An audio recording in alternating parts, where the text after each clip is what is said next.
Imagine por un momento en que la persona que conoce que tiene más dinero, que tiene todo lo que no le hace falta nada, esa persona la invita a usted a su cumpleaños, al cumpleaños de ella, ¿cierto? De esa persona que no le hace falta nada. ¿Qué le llevaría a esa persona para su cumpleaños? Difícil, tal vez. Incluso muchas veces nos cuesta pensar en qué regalarle a alguien cercano a nosotros. Decimos, pucha, ¿qué le puede hacer falta? Empezamos a pensar y siempre hay cositas por ahí que hacen falta. Pero imagine a alguien que, por más que pienses, no encuentres algo que regalar. Y pasaríamos mucho tiempo, ¿cierto?, pensando, ¿qué le regalo a alguien que lo tiene todo? ¿Qué le puede regalar? ¿Qué le puede sorprender si tiene todo lo que quiere? Todo lo que necesita, lo tiene.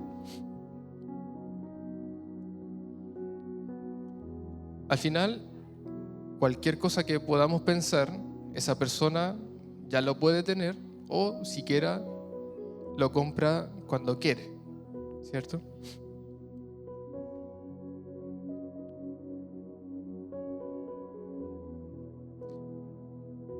Es difícil pensar en ello.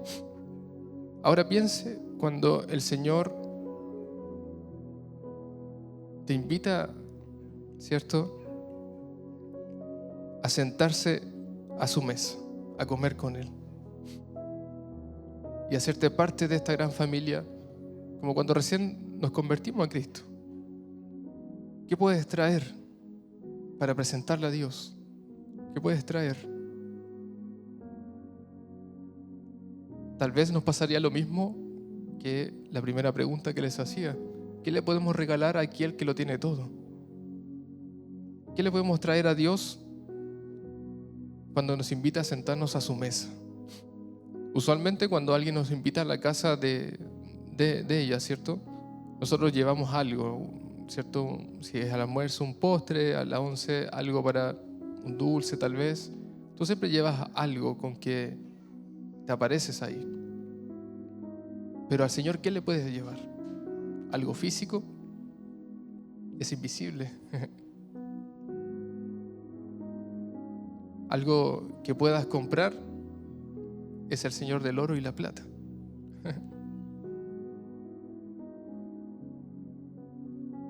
Es que a veces nos acercamos a Dios con una ansiedad muy similar. ¿Cómo te puedo pagar, Señor?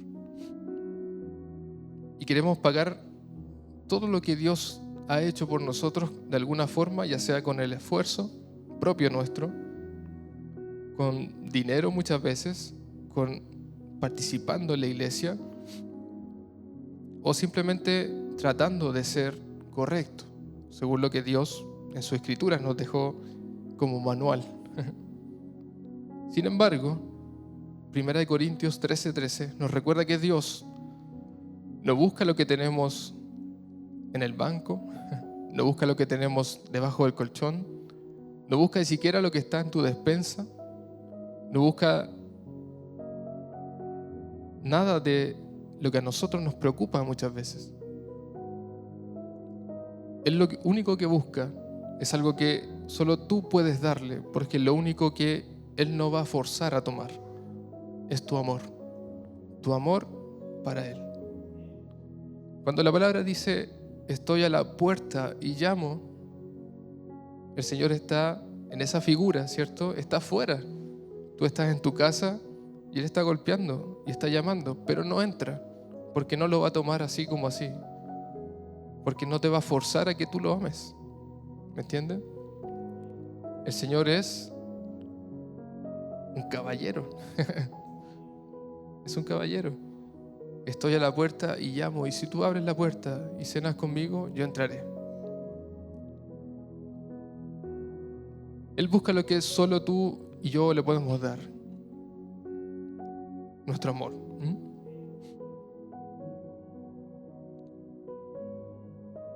1 Corintios 13:13 nos dice: y ahora permanecen la fe, la esperanza y el amor. Estos tres, pero el mayor de ellos es el amor.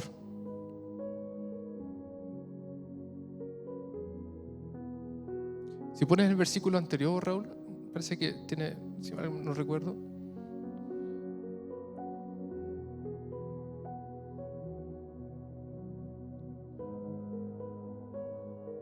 Como fui conocido. 13:12 y 13:13. Son, la verdad, que pasajes hermosos que nos van revelando y se conectan con distintos otros pasajes. Por ejemplo, en el 12, cuando dice: pero entonces conoceré como fui conocido. Mi embrión vieron tus ojos. Se conecta con ese otro pasaje que nos dice el rey David.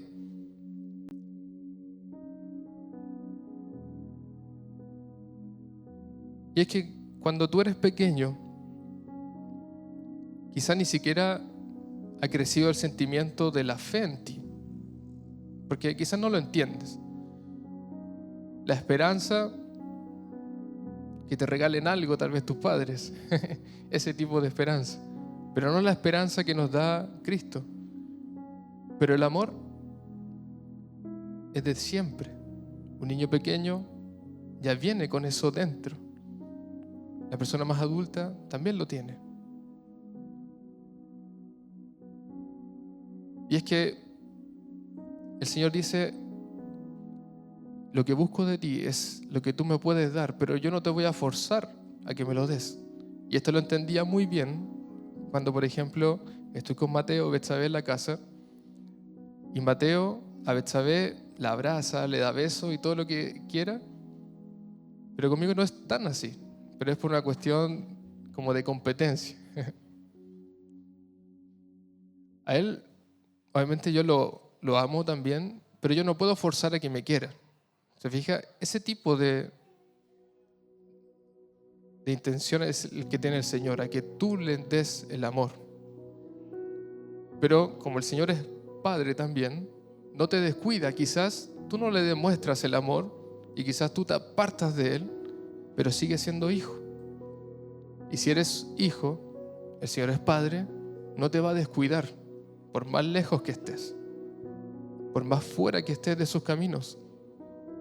El Señor sigue siendo tu papá y mi papá.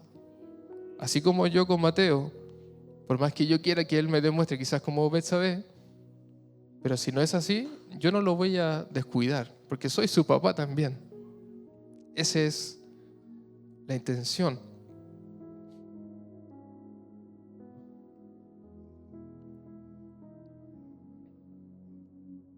Y vamos a ver en los siguientes puntos, es que en este nuevo pacto, quizás, como decía la hermana Magdalena, para los que ya estamos acá hace un tiempo, hemos entendido bastantes cosas acerca del antiguo pacto, del nuevo pacto, y quizás algunos no lo van a entender, los que se vienen quizás integrando hace muy poco, pero en el tiempo ya lo van a entender, eventualmente. Y es que en este nuevo pacto,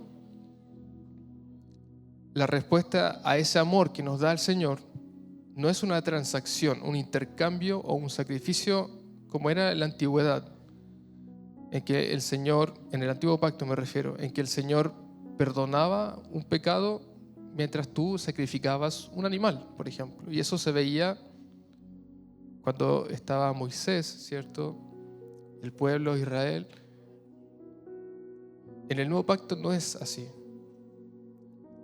El intercambio que hay es un intercambio de espíritu a espíritu, porque el Señor es espíritu.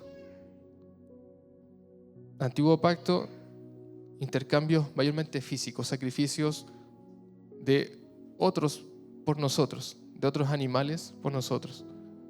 En el nuevo pacto hay un intercambio en una relación de espíritu a espíritu. También hay sacrificios que son espirituales claramente, pero no como lo era anteriormente. Entonces entendemos que en el mundo físico nuestras interacciones se basan en transacciones. Cuando tú compras algo, ¿qué das a cambio? Dinero, ¿cierto? Cuando tú quieres conseguir algo, intercambias o das algo, un favor puede ser, ¿cierto? No necesariamente dinero tangible, puede ser quizás con capacidades tuyas o con algún objeto que puedas intercambiar. Generalmente nuestro mundo se mueve así, intercambio de algo por otra cosa, ¿cierto? Yo te doy algo a cambio de lo que tú me puedas dar. Puede ser material o no. Sin embargo, en el nuevo pacto, en el reino de Dios, nuestras respuestas se manifiestan a través de una transformación. Y esto está en Romanos 12, 1 y 2. Romanos 12, 1 y 2 dice: así que, hermanos, os ruego por las misericordias de Dios que presentéis vuestros cuerpos en sacrificio vivo, santo, agradable a Dios, que es vuestro culto racional. No os conforméis a este siglo, sino transformaos por medio de la renovación de vuestro entendimiento, para que comprobéis cuál sea la buena voluntad de Dios, agradable y perfecta. Si yo quiero entender cuál es la voluntad de Dios, ¿qué me está diciendo el apóstol Pablo acá? Dice, si no transformaos. Entonces vamos entendiendo que en este nuevo pacto el intercambio o esa transacción es una transformación.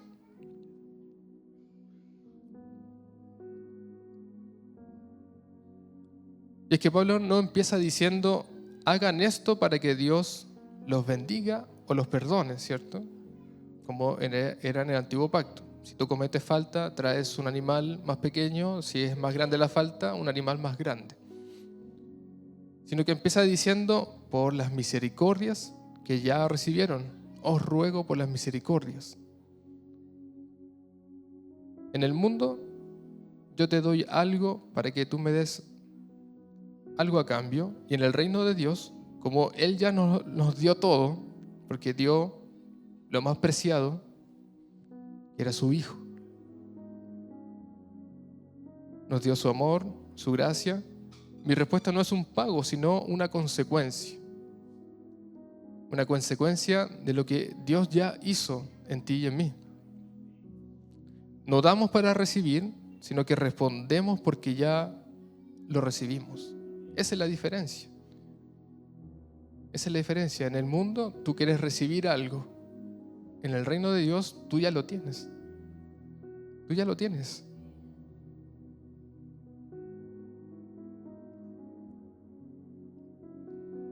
Como les decía, en el antiguo pacto y en muchas religiones que usted puede ver, creencias por ahí, se suele utilizar como transacción sacrificios. Incluso usted lo puede ver en actos de brujería y hechicería y cosas que utilizan cosas a cambio, física mayormente, sacrificios de animales tal vez, de todo tipo.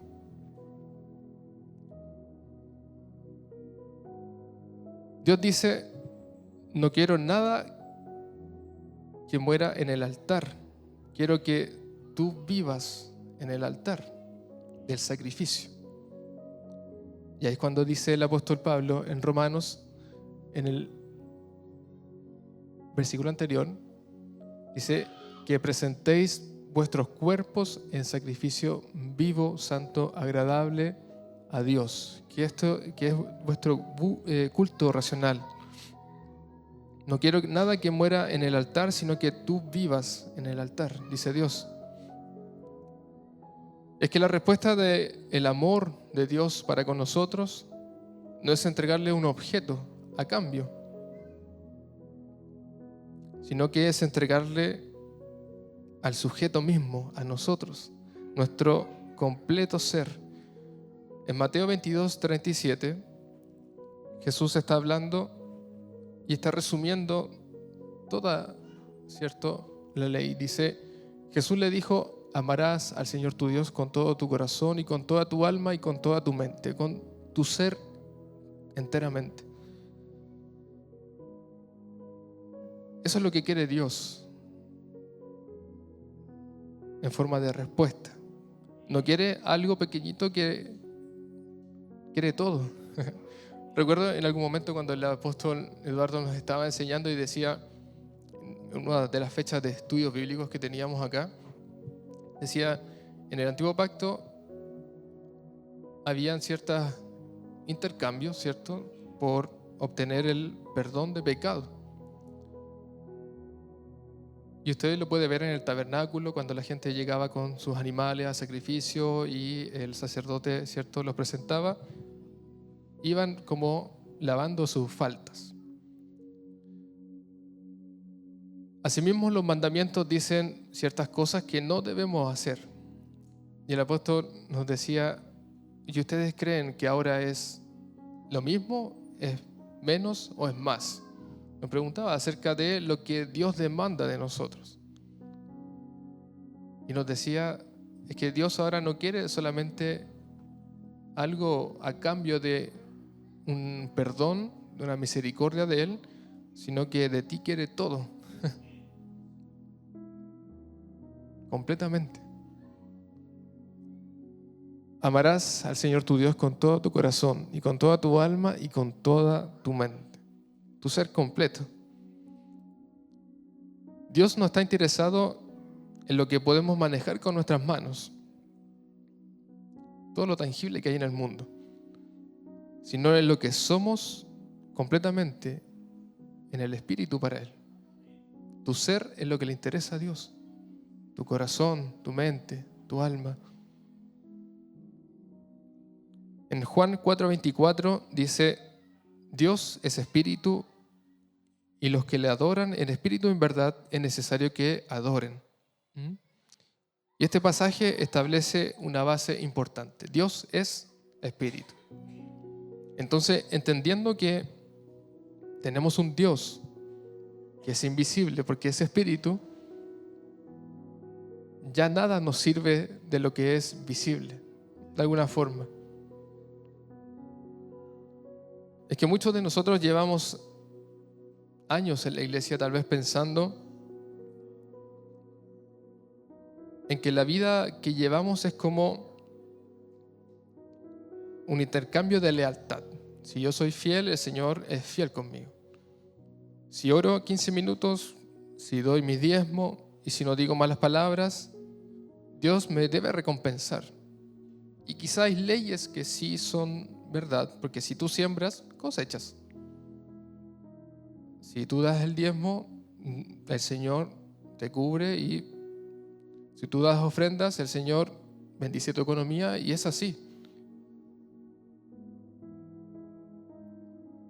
Y esa forma de vida en que yo quiero dar algo a cambio solo para conseguir algo de Dios, en el tiempo te va a cansar. Te va a cansar porque no es lo que el Señor quiere. No es un intercambio del cual al Señor le interese realmente. Y en el fondo te va a agotar. Porque si el Señor en su voluntad no quiere hacer algo que tú querías, vas a decir, el Señor no me respondió. El Señor no quiso hacer como yo quería. Pero es que el Señor hace como a Él le place. Esa es la verdad. Y es una verdad que es fuerte muchas veces, porque no toda la gente lo entiende, lamentablemente.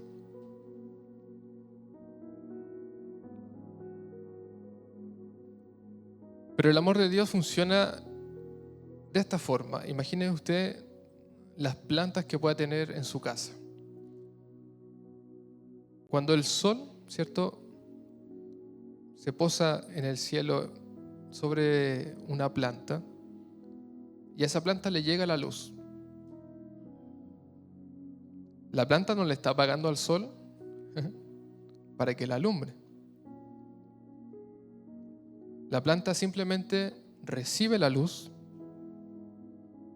y como respuesta a la planta hace su proceso, ¿cierto?, fotosíntesis y todo lo demás, y la planta se transforma. Puede florecer, puede seguir creciendo. Y finalmente, si es un tipo de árbol de fruto, va a dar un fruto en el tiempo. El fruto no es el pago al sol por la luz. Es el resultado de haber estado expuesta a la luz del sol.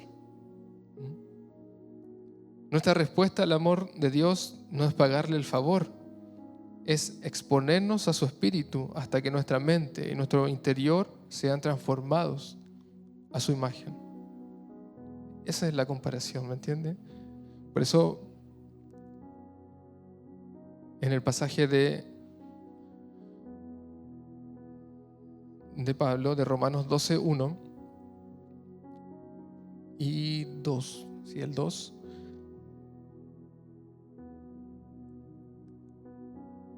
No os conforméis a este siglo, sino transformaos por medio de la renovación de vuestro entendimiento. Es que nosotros somos como esa planta, ¿me entiende? Que recibimos un alimento, ya sea el sol en el caso de las plantas, y respondemos a eso. Recibimos el amor de Dios y respondemos en base a ese amor.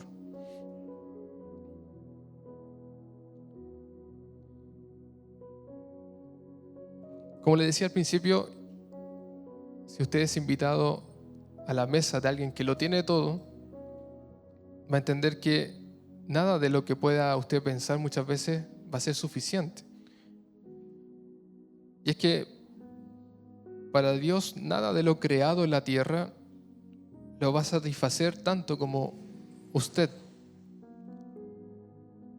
Porque el Señor nos creó con sus propias manos. Esa es la diferencia. Los sacrificios materiales ofrecidos sin un espíritu rendido son simplemente un ruido, algo como lo que pasó recién afuera. Un auto con un ruido. Es nada, algo que pasó nomás. Acompáñame, mire a Amós 5, 21 y 23. Amós 5, 21, 23.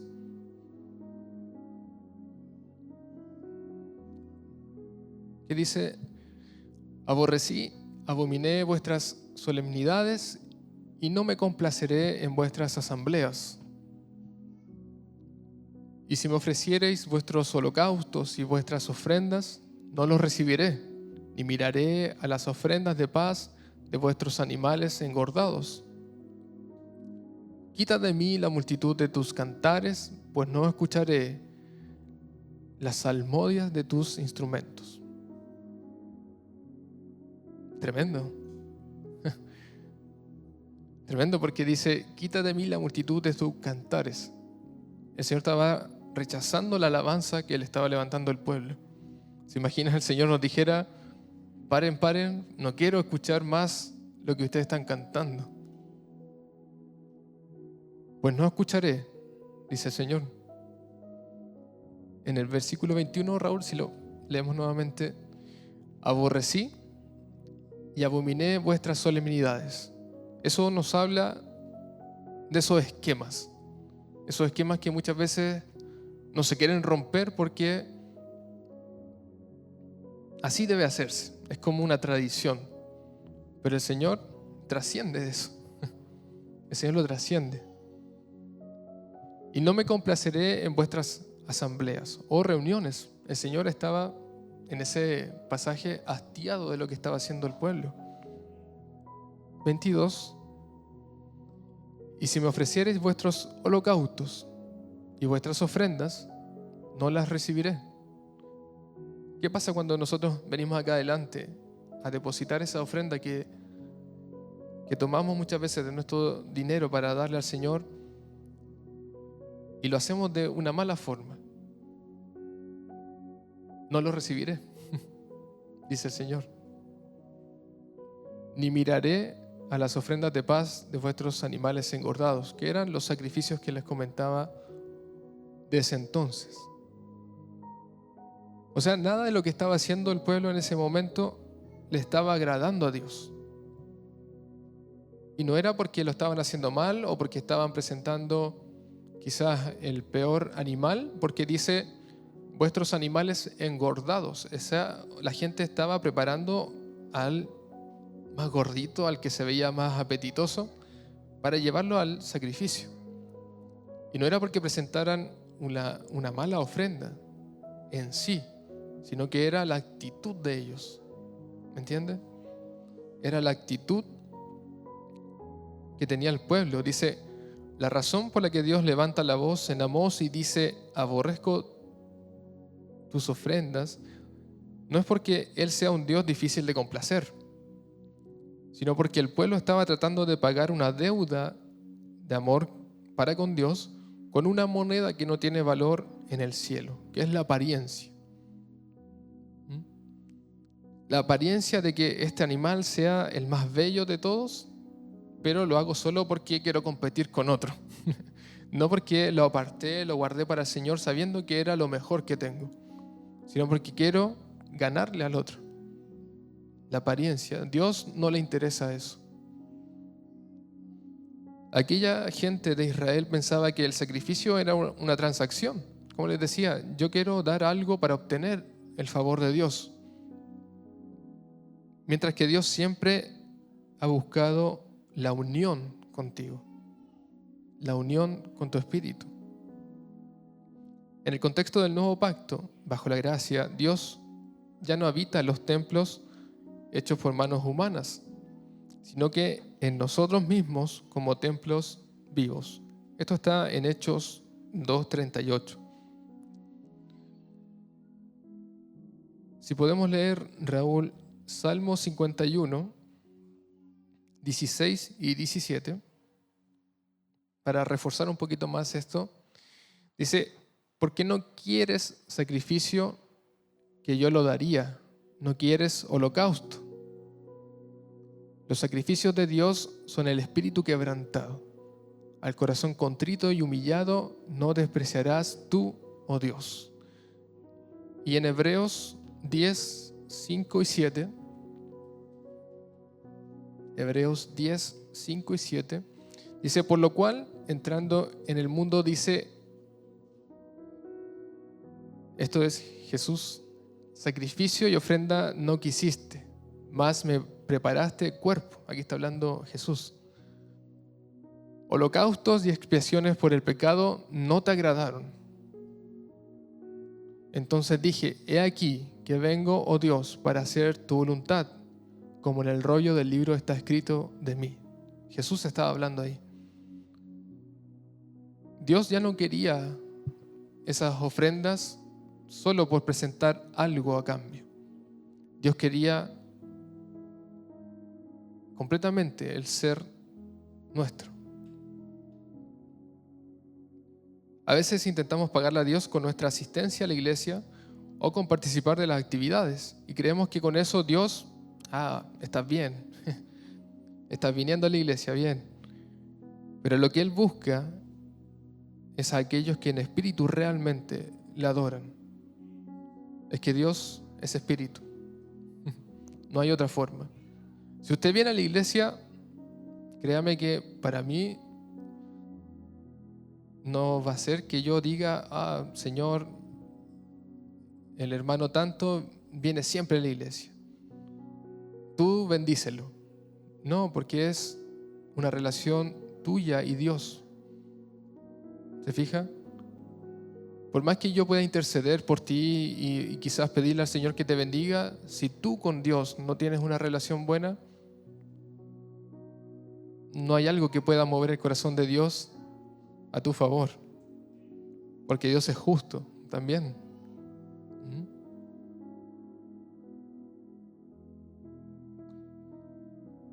En el Antiguo Testamento, en el Antiguo Pacto, el énfasis recaía principalmente en el corazón. En algún momento tuvimos una jornada por allá en Talca, si mal no recuerdo, donde tuve que exponer acerca de un tema que se denominaba el espíritu, el órgano de ministración del nuevo pacto, o algo así era.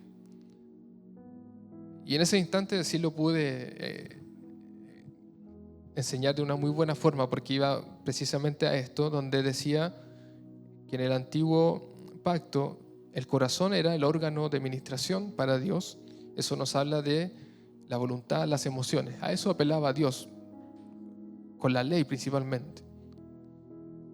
Pero en el nuevo pacto ya nada de eso aplica, porque el órgano de administración no es el corazón, no es tu emoción, sino que es el espíritu. El medio por el cual tú llegas a Dios, ese espíritu. No es, y permítame que tenga que ejemplificarlo bien, pero no es cuando tú llevas el sacrificio al tabernáculo para llegar a la presencia, al lugar santísimo. No es eso, sino que el medio es tu espíritu con el de Dios, a través del Espíritu Santo, a través de la reconciliación que el Señor Jesús logró en la cruz. Todo esto tiene mucha relación entre sí y quizás no se entienda para algunos, pero es que todo está conectado. El sacrificio de Jesús en la cruz era perfecto y consumado fue todo para que tú y yo tengamos nuevamente relación con Dios. Entonces, ¿qué me interesa que usted entienda? Es que en este nuevo pacto, el órgano de administración para poder llegar a Dios es nuestro espíritu, el Espíritu Santo. Mediante Él es que llegamos a la presencia misma de Dios. Y es que nuestra única respuesta válida para responder al amor que nos tiene Dios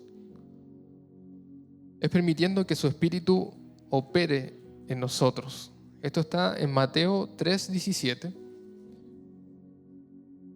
Mateo 3:17, si me acompañas, Raúl, ahí. Y hubo una voz de los cielos que decía: este es mi Hijo amado, en quien tengo complacencia. Eso lo estaba diciendo Dios cuando Jesús estaba a puertas de ser bautizado. En quien tengo complacencia. Y es que Jesús estaba haciendo la voluntad del Padre. Y Dios pudo proclamar eso de Él. No sé si usted quiere que Dios también proclame eso de usted. Este es mi Hijo en quien me regocijo. Este es mi Hijo de quien me siento orgulloso. ¿No es así mismo cuando nuestros hijos, tal vez en una graduación, en una premiación, son destacados y uno dice: oye, valió la pena el esfuerzo? Y te sientes orgulloso, ¿cierto? Así mismo Dios. Este es mi Hijo en quien me complazco. Ezequiel 36, 26, 27 declara: os daré corazón nuevo y pondré espíritu nuevo dentro de vosotros. Y Romanos 8:16 dice: el Espíritu mismo da testimonio a nuestro espíritu de que somos hijos de Dios. Amén. Y es que respondemos al amor, ¿cierto?, que nos da Dios, no con un sentimiento humano, sino a través del Espíritu Santo que ha sido puesto en nosotros. Esto es gracias a Cristo, como les decía, que tiene la reconciliación con el Padre mediante la cruz.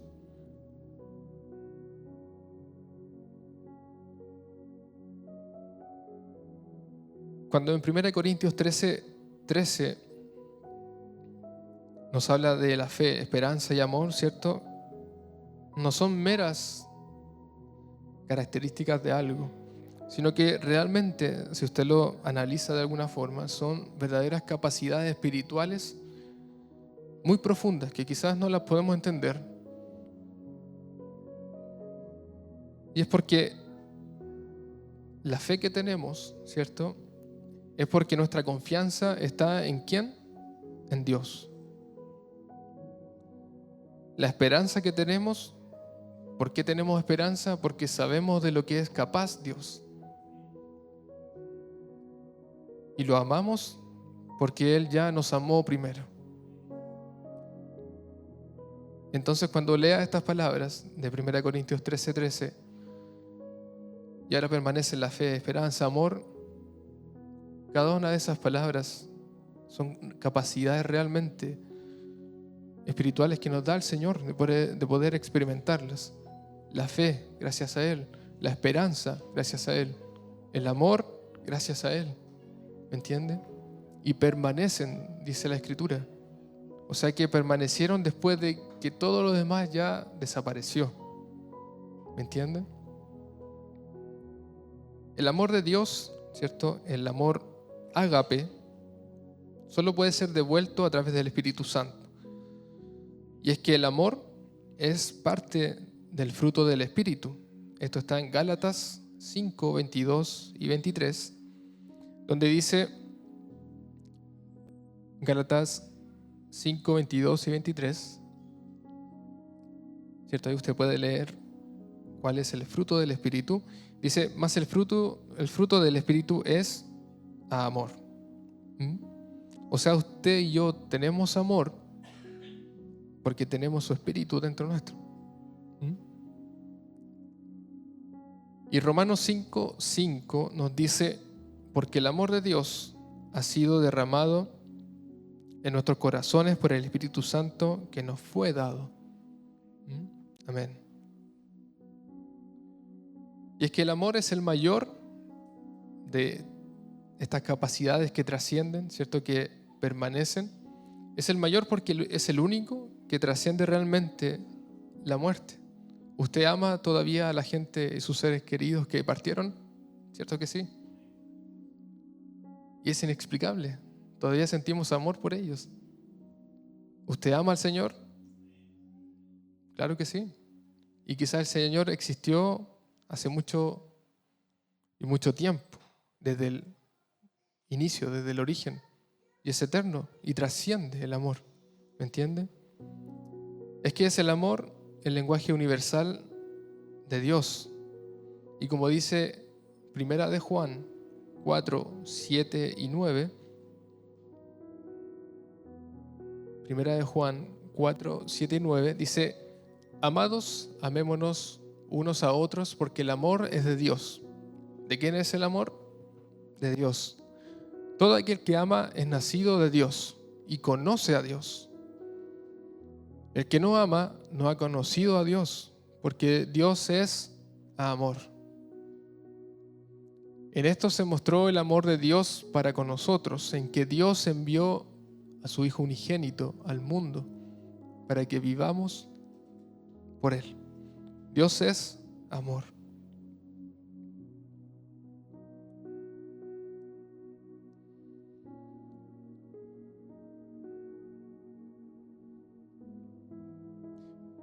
Usted y yo entendemos que en la vida lo material se va desgastando, ¿cierto? Todo lo material, este vidrio, por ejemplo, ya no es como cuando llegó por primera vez, esta madera, tal vez cuando fue creciendo. Lo material se va desgastando, se va rompiendo incluso, se puede perder por ahí y difícilmente permanece por un largo tiempo. Hay cosas, muy pocas cosas que su existencia es muy prolongada. Quizás hay árboles milenarios por ahí que usted pueda escuchar, pero lo material no es eterno. No es eterno. Sin embargo, el amor de Dios sí lo es. Sí lo es. Y es que cómo respondemos a su amor, no con la promesa de ser mejor. Porque quizás el pueblo cuando iba a presentar el sacrificio para el perdón, decía, esta vez sí voy a ser mejor. Sino que respondemos rindiendo nuestro espíritu al suyo, rindiendo mi voluntad a la voluntad de Dios, rindiendo mis deseos y anhelos por los suyos, sabiendo que no hay algo más importante que lo que Dios quiere y disponiendo mi voluntad a Él. Es que no es lo que yo quiero, no es lo que yo anhelo, no es lo que yo deseo, sino que es lo que Él quiere, lo que Él desea, lo que Él anhela. Y esto me hacía pensar en que muchas veces, y por eso les decía en la oración que estaba al inicio, es por su misericordia que podemos siquiera pensar en proyectarnos en hacer algo. Y quizás usted pueda decir, quizás este año podría hacer un negocio. Y pensar, imaginar cómo puede ser, ¿cierto? O voy a hacer tal cosa o lo que sea. ¿cierto? Uno propone y Dios dispone. Pero sobre cualquier cosa que tú puedas siquiera pensar, más importante es lo que Dios quiere. Entonces, si tú quieres hacer algo, pero Dios dice, pero no puedes hacer eso porque este año te voy a ocupar para otra cosa, tú tienes que postergar eso. Y eso es lo que Dios está viendo realmente. Cuando tú, a pesar de que quieres algo, sometes tu voluntad a la de Él y te niegas a ti mismo por Él. Eso es lo que Dios quiere. Eso es lo que Dios está mirando.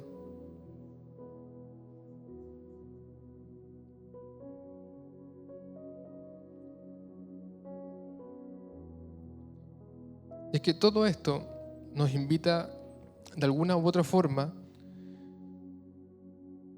como ocurrió en ese pasaje de Amós, ¿cierto? Es que nos invita a dejar de querer como impresionar a Dios por lo que puedo aparentar ser. Porque a Dios no le interesa la apariencia realmente, sino lo que a Dios le interesa es lo que está en tu espíritu, en lo más profundo tuyo, es lo que le interesa a Dios. ¿Me entiendes? Y quizás muchas veces no podamos tener la ropa que quisiéramos de último modelo tal vez, pero para Dios no hay problema, porque si Él quiere bendecirte, lo va a hacer. ¿Me entiendes? Dios está mirando más profundo, más profundo. Y de alguna forma de poder ejemplificar esto, es que de nada sirve tener, por ejemplo, esta batería hermosa acá, la cápsula, quizás los mejores platillos, los mejores micrófonos y todo, si lo que está al interior no ministra, ¿me entiendes? Y eso es una tarea que nosotros como líderes de alabanza hemos procurado preocuparnos de lo que está, ¿cierto? Porque queremos excelencia para Dios, pero preocuparnos más de lo que está dentro, porque nos interesa más lo que está dentro que lo que está afuera, porque podemos ministrar con las palmas, ¿se fija? Podemos ministrar a Dios con nuestra voz, pero Dios también nos ha dado instrumentos y dice, todo lo que respira alabe al Señor. ¿Me entiende? Lo de afuera, Dios no lo ve. Como les decía, la apariencia. Para Dios no es más importante que sea de una u otra marca, da igual para Dios. Lo que le interesa a Dios es que lo que salga de ahí sea verdadera alabanza, verdadera adoración. Eso es lo que le interesa a Dios. ¿Se fija? Y así como en el pasaje de Amós, no le interesaba quizás el más bonito de los animales, de los que presentaban, sino el que era el mejor, que tú elegías en tu interior para Él. Para Él era la alabanza, para Él era el sacrificio. ¿Me entienden? 1 Corintios 13:13 nos recuerda que hay 3 cosas que permanecen: fe, esperanza y amor. De estas, el amor es el más grande porque es la esencia misma de Dios operando en nuestro espíritu. Dios no quiere que salgamos de aquí hoy prometiendo portarnos mejor basándonos en nuestras propias fuerzas, como solía hacer en el Antiguo Pacto. En cambio, Él anhela que rindamos nuestro espíritu al suyo. La respuesta al gran amor de Dios no es un hacer, sino un ser como Dios quiere. ¿Me entiende? No voy a hacer algo para Dios, sino que voy a hacer como Dios quiere. Eso es decirle, Señor, no tengo nada que te impresione, pero rindo mi voluntad a ti. Es que cuando el Señor te invita a su mesa, no te está pidiendo nada a cambio, ninguna cosa material. Solo quiere que tú le obedezcas. Y con eso ya entraste a la fiesta. ¿Me entiende? Le invito a que se ponga de pie, iglesia.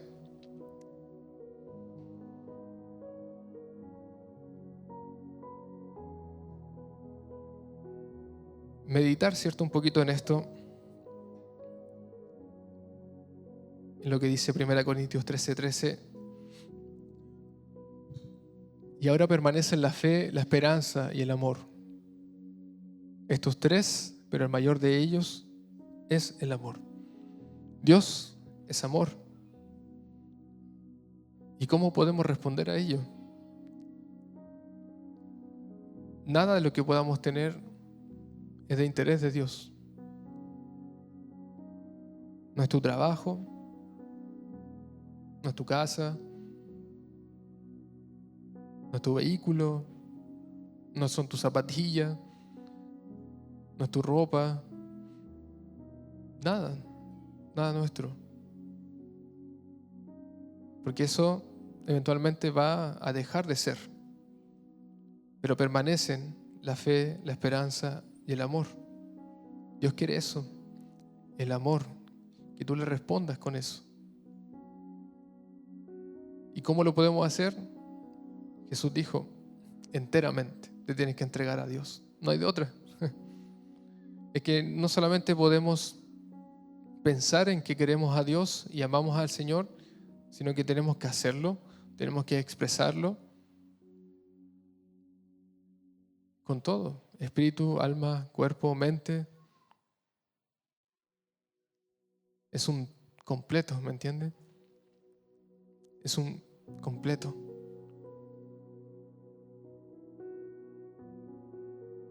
Mire, le invito a que cierre sus ojos por un momento mientras